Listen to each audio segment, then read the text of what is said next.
Catherine, thank you for taking the time to catch up tonight.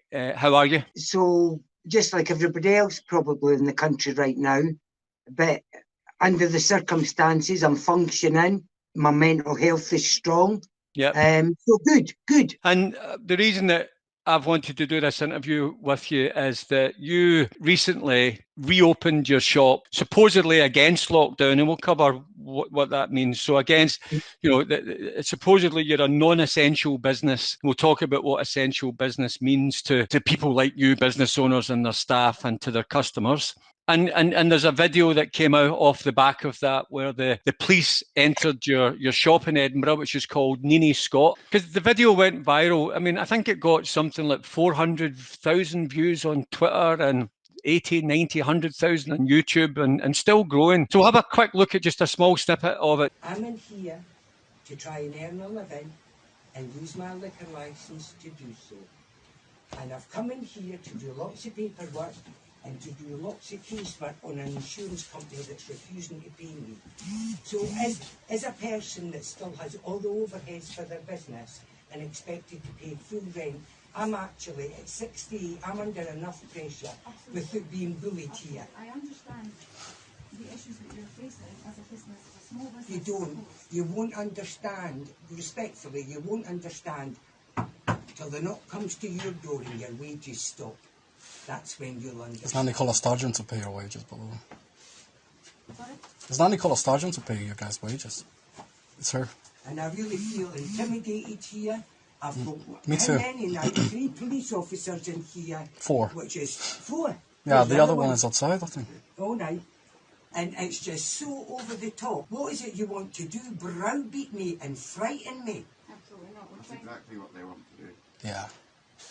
Do you want me in tears on the counter?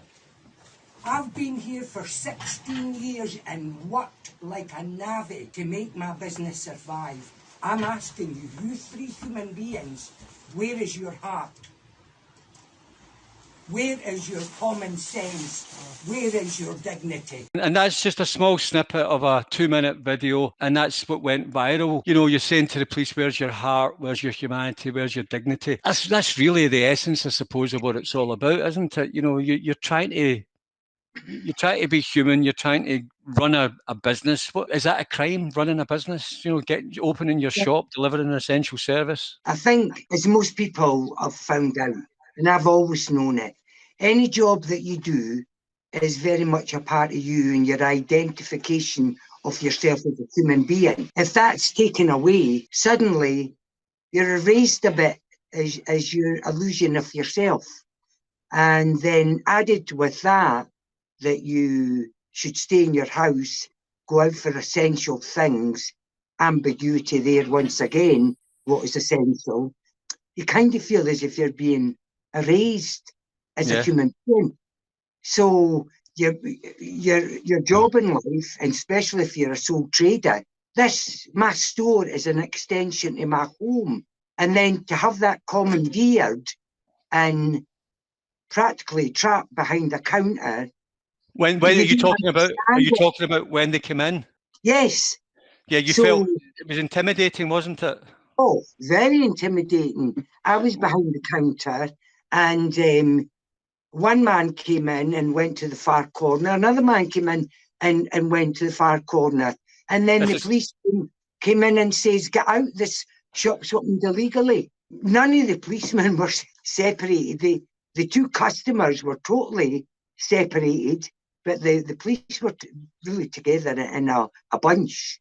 And it was very threatening, very frightening. And you wonder where you are, because I've never seen the likes of that in my life. Were you worried, Catherine, before you opened your shop? Because you did it sort of in defiance. You wanted to prove that your shop was essential, and it was essential to you, it was essential to your customers, and it's essential to your survival and financially. You know, it's costing you a fortune. Yes, but I've been here for 16 years. I'm a sole trader. I'm part of this community. Yep. From the school at Holyrood Road, a granny picks up 2 kids every day from school. Every day that I'm in, they'll come in, the 2 children, and they'll come in, they'll speak to Jack. They think it's amazing. That's your wee dog. That's your wee dog you're talking about? Jack, Yeah. So and your wee those dog two called kids, Jacobite, and the kids come in to see the dog. every single day. The church, I'm really associated with the church up the road, and they'll pass coming up all dressed in their finery to go to this big occasion to go and sing hymns with the congregation. And they're not there anymore. Now, I believe whoever your God is, you can speak to your God anywhere, but it's the social side of churches. It's the social side of everything. It's not just speaking to God. And those kids, Catherine, who come in and clap your dog and see you. But human beings are creatures of habit, aren't they? Especially young kids. They're creatures of habit. They like to do the same things. It's that they think it's great that they've got a friend that owns a shop up the road from school, and they're allowed in and get special treatment with their granny. And that contact, that socialisation process that we all need, every human being needs that, because we're a wee bit like plants. Plants need the sun to grow, and we need the interaction to survive. I'm just looking at that plant behind me. That looks as if it needs a bit of sun to grow. That one. So there's some good news though, because they came in. They said to the two guys in the shop that your shop was opened illegally, and did they arrest some of the guys or one of the guys? Well, yes. The one man who says to me he'd never seen his daughter or his child. He never sees his daughter since the first lockdown, and he wanted to buy her a wee gift, and he bought a tiny Nessie. They asked him his name. He says, well, I have done nothing wrong. I've not committed a crime. And they put cufflinks on him in the shop. I was so handcuffs upset. on him. Handcuffs in your shop.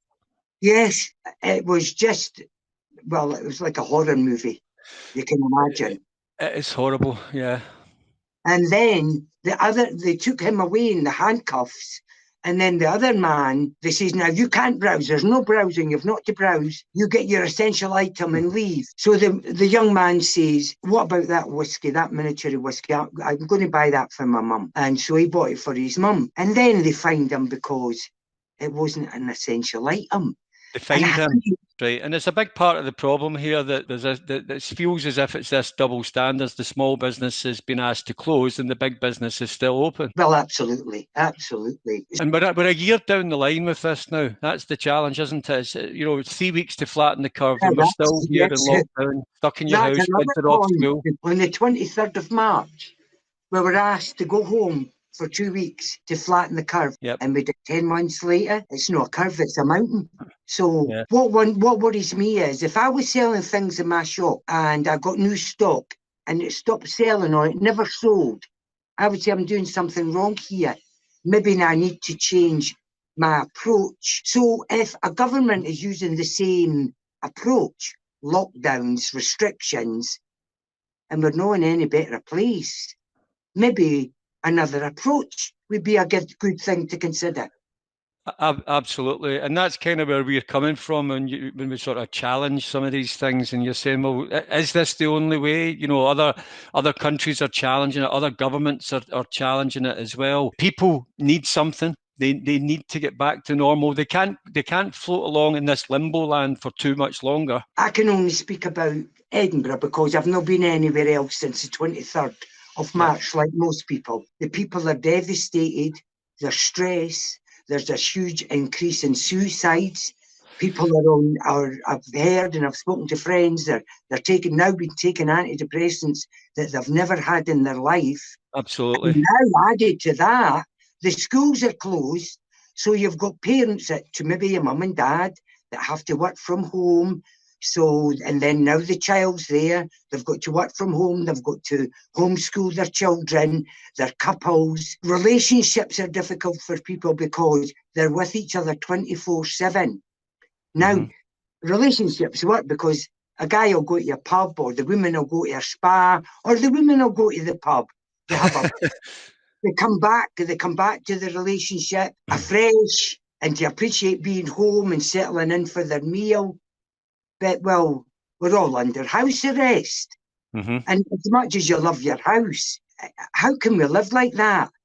We've not got any social life. We've not got any real connections with the human race. It's a wee bit like abuse. There's all sorts of horrible stories going about. I heard one the other day about a young kid, and a lot of these young teenagers are really, really struggling with this now. The lack of social contact, and it doesn't seem that there doesn't seem to be any major plans to get it back. This is a long, long time that society's been fractured like this, and if it doesn't go back soon, there might be irreparable damage here to the very fabric of society. Well, there's two things I'd like to say about that. First is, it's come to my attention that there's a huge increase in 12-year-old children self-harming and turning up in accidents and emergencies. And you show me a person today in society and you have a comparison to that person on the 22nd of March last year, we're all scarred. Yep, absolutely. We're all scarred. And if we don't, sorry, that's okay. Sorry, I apologise for that. We live in a society, and there's a saying: it takes a village to raise a child. Now that child is in a home with two working from home parents. There's no social clubs, there's no swimming, there's no football. So that's an idea, and that's causing a lot of friction and social problems. It's never been done before to any kids. No kids have ever had to go through this. It's child abuse. Yeah. And their education. How can you miss a year's education? And so human beings, we are not living. We are existing. And we all need to live. We all need that interaction. We all need that bonding. Mental health is through the roof. You can't get an appointment with your GP.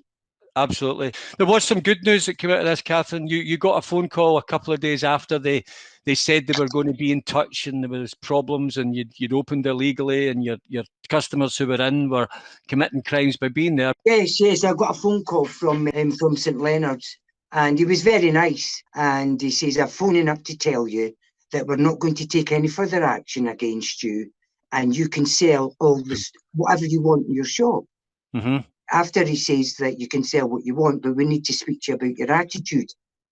After he was finished, I told him, I've not committed a crime. So why should I be happy that you're not going to take proceedings against me because I'm not guilty of anything? There was quite a big outpouring of support on the various groups that you're a member of, business groups and your own personal Facebook page and other groups that you're in, like our group, that question what's going on here. And it's Scottish people who have came together to say, no, something's not right here. We're not happy. And we're all finding information and sharing it and, basically challenging some of the narrative. Now, within groups like ours, and there's tens of thousands of people in these groups, your story got a huge amount of support. Lots of people. What kind of things were they saying to you? Well, it was all very overwhelming. I didn't know the video had been uploaded. Someone told me, and well, I do have a Twitter account now, but I didn't have one then.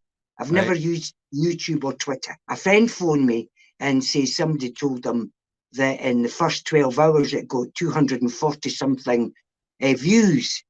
And 240,000. Aye. And somebody said to me, you're blowing up Twitter. And I wasn't sure what that meant. So I was told I'd blown up Twitter. I was trending globally. And I just felt that because I've never been in the public domain in that shape or form, but people were reading me the comments. Oh, I'm so brave. And, I'm not so brave. I'm no brave at all because everybody's got the capacity to find their voice peacefully. Tell people, I'm not having that. Aye. Women have said to me, oh, we want more people like you. You are more like me. You've got the same as me. But the experiences that people have went through, they need to search through that. They need to remember who they are. They're Scottish people. We've faced more adversity in our history than most. Yep. And we've risen above it. We've not allowed it. And we should not be living under these restrictions. People need to realise they do have rights. They are human beings. They can't allow themselves, their personality, their finances, their health. They can't allow all of that to be taken away without freedom. Because William Wallace says, you can take my life, but you can't take my freedom, unfortunately. Unfortunately, we've kind of missed the boat a bit on that, haven't we? Haven't we? But it's not the end of the story, Steve, because there's one thing we've got, and it's ours alone. It's our dignity. And we've still got that. And we still need to retain that. Absolutely. And how did you feel when these sort of goodwill messages were being sent to you? Because there were quite a lot of, there was an outpouring actually of messages on our group particularly, and other groups as well, where people were just, I mean, people sent you money in envelopes, didn't they? They just sent you money. I've got them here. I've got them here. Tell me how brave I am and putting money in it. And they want to praise me for being brave. And what's brought, for me, what I see is those hurting people, those desperate people, that they would look at a video and think that I was something special. And I'm not. We all have that ability within ourselves, and they're kind. And another thing that I realised was there's millions of people in Scotland that don't want this. Yes. There's millions of people in Scotland that are saying, I want to live. I want to live my life. I want to get back to normal, or back to some kind of normal. Or we don't want a new normal. We want to go back to our lives. And that was very normal, where we all had human bonds and we could cuddle people and you wouldn't have your neighbour moving away from you on the pavement. And and that's the thing that I noticed when I was in your shop. I mean, I was looking around to buy some things from you, and while I was doing that, I was listening. I mean, I'm a salesman and I train people how to sell and things like that as well. And I was listening to you interact with people, and it was just brilliant. You know, you don't get that in Asda, Tesco, or when you go to a shop to buy alcohol, or a local convenience store. You're not the same kind of thing. It's that kind of service, that customer service. It sounded like you didn't even care if somebody bought anything. They were getting 10, 15 minutes of your time anyway. You don't care.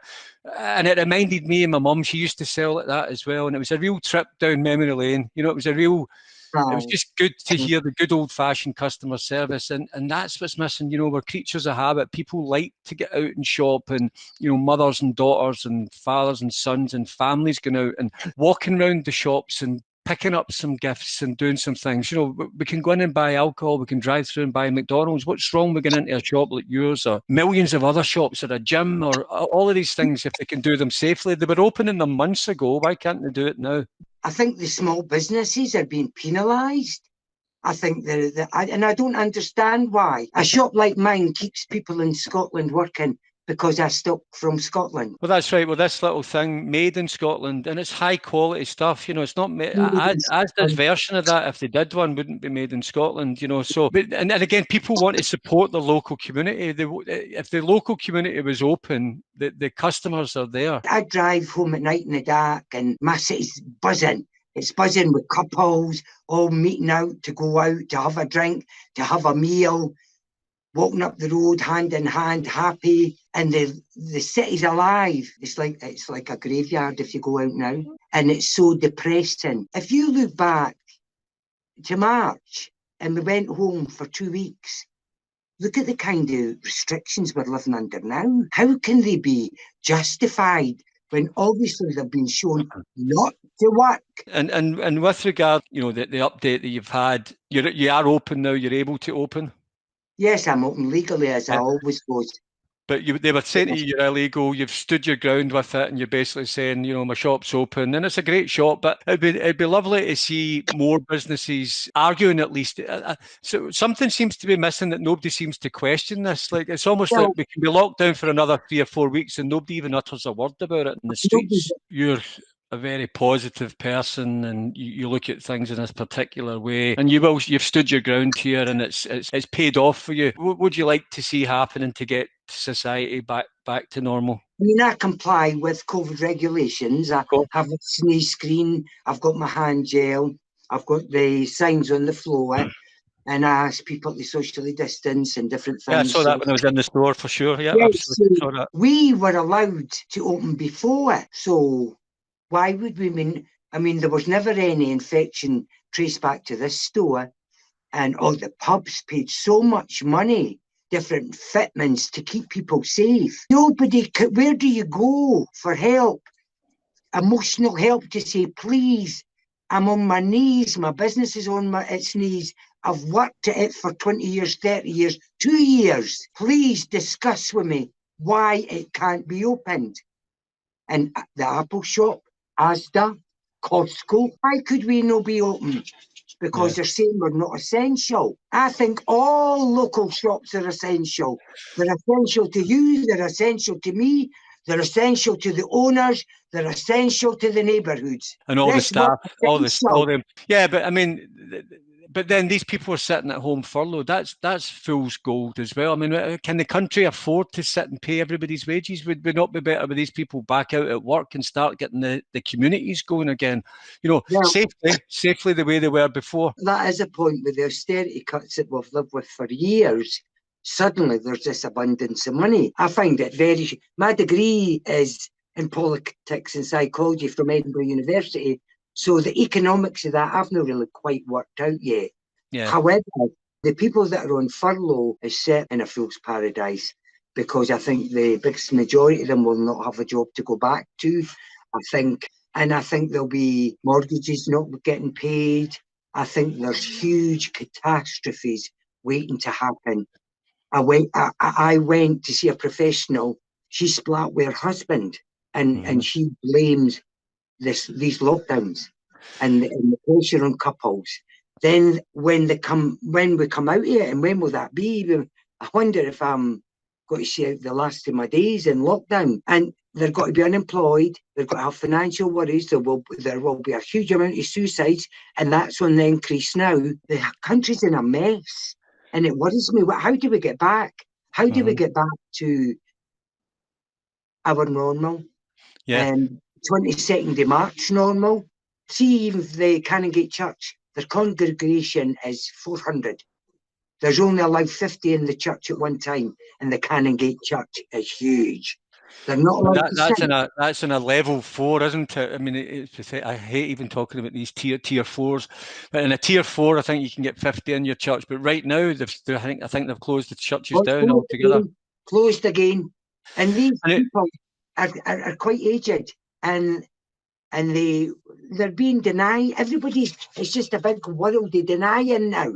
Yeah, and that's another essential service. And you and I spoke about this earlier. You know, these people who like to get dressed up and they go to church in their kilts and they go and they sing their wee socks off. You know, and they're not getting the chance to do that. But surely they can be spaced out in a church, and they'll mind their social distancing. They'll wear their masks and. You know, of course. But yet we can all wander around Asda. So there seems to be a lot of hypocrisy and a lot of double standards and a lot of things that are very difficult. And not the questions are not being asked. That's the problem I've got. That Nicola Sturgeon can say Scotland's been locked down to the end of this month. That's another 3 or 4 weeks, and you could be out emptying your bins, and you and your neighbours don't even talk about it. It's not as if the guy says, "Did you see that we've been locked down for another 3 weeks?" It's just accepted. There's a strange thing going on there that, although I was going to say I think there's a lot of acceptance without feeling angry, but I've changed my mind on that because of the response I got. Because every response, and you quoted the figures, it's probably more than 500,000. I think, I don't know, 500,000 of the people, there was not one negative comment. No, there wasn't. No.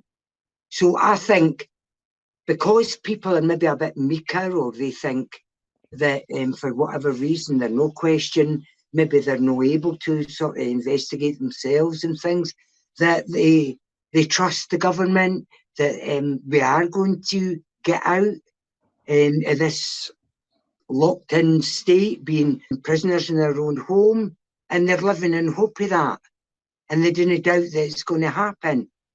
But I say, well, when is it going to happen? Yeah. What about all these people? People need their employment for their mental health. Premises all over Edinburgh, rotten, locked up. Yeah. absolutely. Well, look at these to let signs, you know, the to let signs and for sale signs that are popping up everywhere. I mean, you can't deny that they're appearing everywhere. Who's going to take on, who wants to enter into a 5-year lease on a property in Edinburgh anytime soon? What new tenant's going to take that on and set up a business? You've got no reason to want to make that investment. Absolutely. I've not earned any money in this business since the 23rd of March 2020. But you had a good weekend there when you opened. You get a good. Yes, I've got a shop and I want to take in money because I've got to pay for the stock. But the human interaction for me is very, very important. You know, there's a woman that still writes to me on Facebook, and she was here 10 years ago and she's never been back since. She was in here. I don't know what happened with her and her daughter. Mother-daughter relationships can sometimes be a wee bit difficult. And I heard the mum wanted to stay to look at things. The daughter wanted her out because she was wanting to go and see the palace. And she was quite sharp with her mother. And I looked up and her mother was struggling breathing and I knew she was going to burst into tears. And her daughter walked out. I got right behind the counter, out of the counter, and I went round and I cuddled her with a tissue in my hand to give her. And she still says to me, Nanny, I still remember that day. You saved my bacon that day because you came and cuddled me. And she lives in Texas too. So that's what makes us human. I had a child that was born premature in 1986. She was only 4.5 pounds.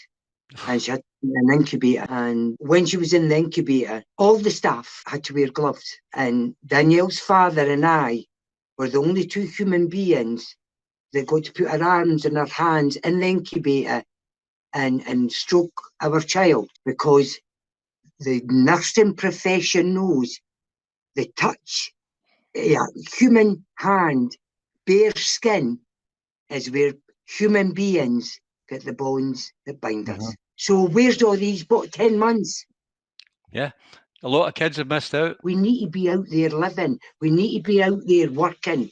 We need our city to come back to life. We'll need our country to come back to life because we're withering. And that's the challenge.